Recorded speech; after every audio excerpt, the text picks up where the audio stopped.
Ubisoft's latest offering comes to us in the form of Tom Clancy's The Division, an online multiplayer third-person shooter role-playing game set in a post-pandemic New York.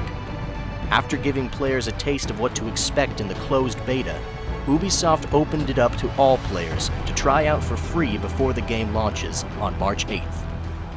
New York has been devastated by a rampant strain of smallpox that has claimed countless lives.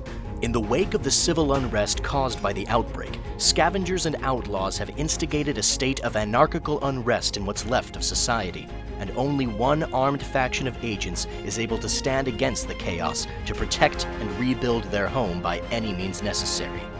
They are The Division.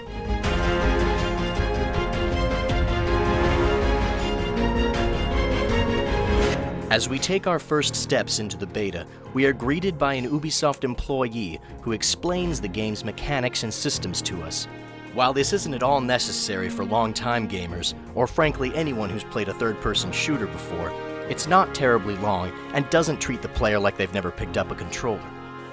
After sitting through a rather sluggish loading screen before the game boots up, I was afraid that this would be something I'd have to constantly put up with. I was pleasantly surprised when I realized that the initial load is practically the only loading screen in the game. Everything else is seamless, which more than justifies the slow startup. In terms of gameplay, The Division borrows from and improves upon much of the same shooting mechanics of Ubisoft's previous title, Watch Dogs. Every encounter consists of finding cover and picking off enemies from a distance. While this can get redundant, there is some amount of tactical thinking that comes into play when choosing your cover and deciding which enemies to take out first.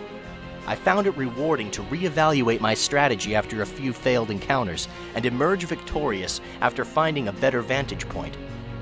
The gameplay certainly is derivative of any other third-person shooter, and though it lacks ingenuity, it plays relatively well.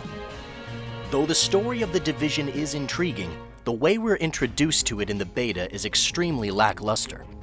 We're simply pushed into the fray with little more than a bare-bones explanation of why New York is now the ninth circle of hell and a one-eyed woman yelling at us to fix it.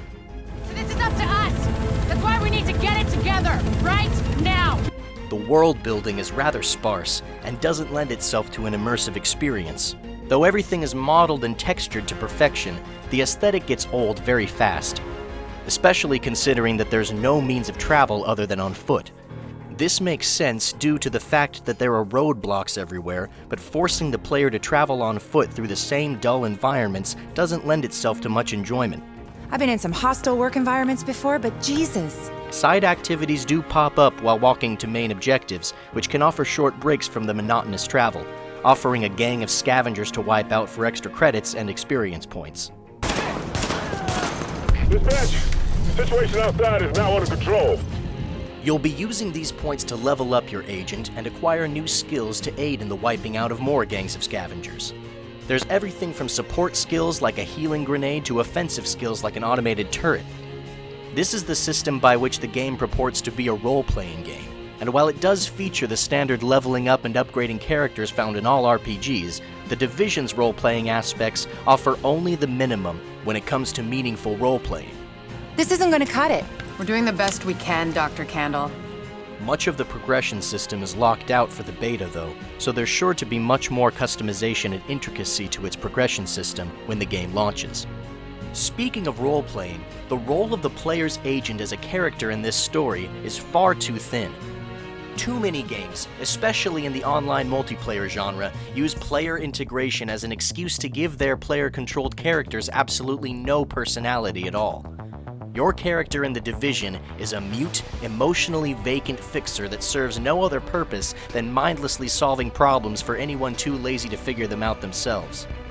Even Bungie's narratively bankrupt Destiny at least gives their player character voice acting. Hopefully Ubisoft recognizes that even though they're trying to make an MMO, they don't have to populate their world with Gordon Freeman wannabes. God. That asshole. Along with upgrading your character, you'll also be upgrading your base of operations. The different wings of your base, be they medical or tech, each offer expansions for added efficiency. These upgrades are largely just for show in the beta to introduce players to this system, but even so, It's got a lot of potential to give players visible and satisfying growth as they play. As far as The Division being an always online multiplayer experience, I kept finding myself wondering why it needs to be that way. During my time playing through the few story missions the beta provides, all that the online aspect did for me was make it impossible to pause the game.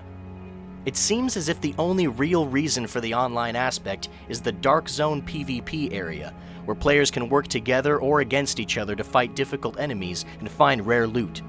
This is where most players unsurprisingly spend most of their time in the beta, considering there are only about 3 meaningful missions in what's playable of the campaign.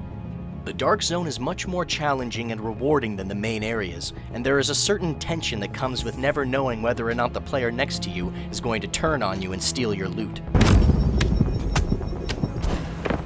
The fact that this is a beta eases some of my concerns for The Division, but I can't say I'd be surprised if the game launches with much of my criticism still intact. If Ubisoft continues to tighten the shooting mechanics and fleshes out some of the game's RPG systems, this could be something to really look forward to. Ubisoft has never been all that consistent as far as stellar storytelling goes, so I'm willing to let that aspect slide, as long as what's already good is further fine-tuned.